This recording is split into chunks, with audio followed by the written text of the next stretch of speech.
അസ്സലാമു അലൈക്കും.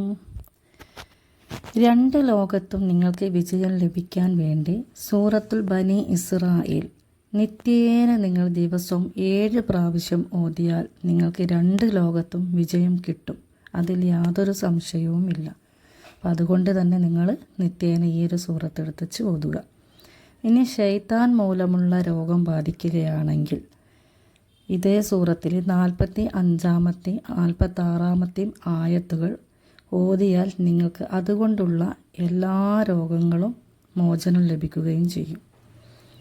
ഇനി യാത്രയിൽ ബുദ്ധിമുട്ടുണ്ടാകാതിരിക്കാനാണെങ്കിൽ ഈ 17-ാമത്തെ സൂറത്തിൽ 81-ാമത്തെ ആയത്തിന് നിങ്ങൾ എന്ത് ചെയ്യണം, യാത്ര പുറപ്പെടുമ്പോഴും നിങ്ങൾ വിചാരിച്ച ലക്ഷ്യത്തിലെത്തുമ്പോഴും അതുപോലെ അവിടുന്ന് തിരിച്ച് വരുമ്പോൾ മടങ്ങി വരുമ്പോഴും ഓതി വന്നാൽ നിങ്ങൾക്ക് യാത്രയിൽ ഒരു ബുദ്ധിമുട്ടും നിങ്ങൾക്ക് ഉണ്ടാവുന്നതുമല്ല.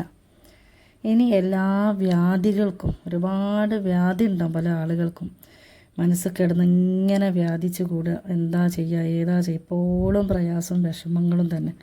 അതിന് നിങ്ങൾ 82-ാമത്തെ ആയത്തിന് നിത്യേന പതിവാക്കിയിട്ട് ഓതുക.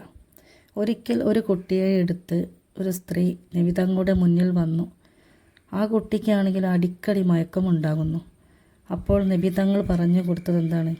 ഈ സൂറത്തുൽ ബനി ഇസ്രായേലിലെ 82-ാമത്തെ വചനം ഓതി കുട്ടീനെ മന്ത്രിക്കാനാണ് പറഞ്ഞത്. അതോടുകൂടി കുട്ടിയുടെ സുഖം പ്രാപിക്കുകയും ചെയ്തു. അപ്പം അങ്ങനെയുള്ള കുട്ടികളുണ്ടാവും. ചില കുട്ടികൾക്ക് മയക്കം വരിക, കരച്ചിൽ വരിക, അങ്ങനെയുള്ള കുട്ടികൾക്കൊക്കെ നിങ്ങൾ ഈ ഒരു 17-ാമത്തെ സൂറത്തിലെ 82-ാമത്തെ വചനം ഓതിട്ട് മന്ത്രിച്ചു കൊടുക്കുക.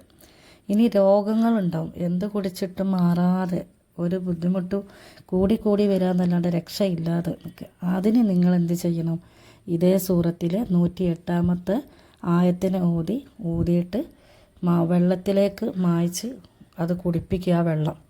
അപ്പം ആ രോഗത്തിന് എന്ത് തന്നെ ആണെങ്കിലും ആ രോഗത്തിന് ശിഫ കിട്ടുന്നതായിരിക്കും. ഇൻഷാ അല്ലാഹ് എല്ലാവരും ഈ ഒരു സൂറത്തിൻ്റെ മഹത്വം തിരിച്ചറിയുക.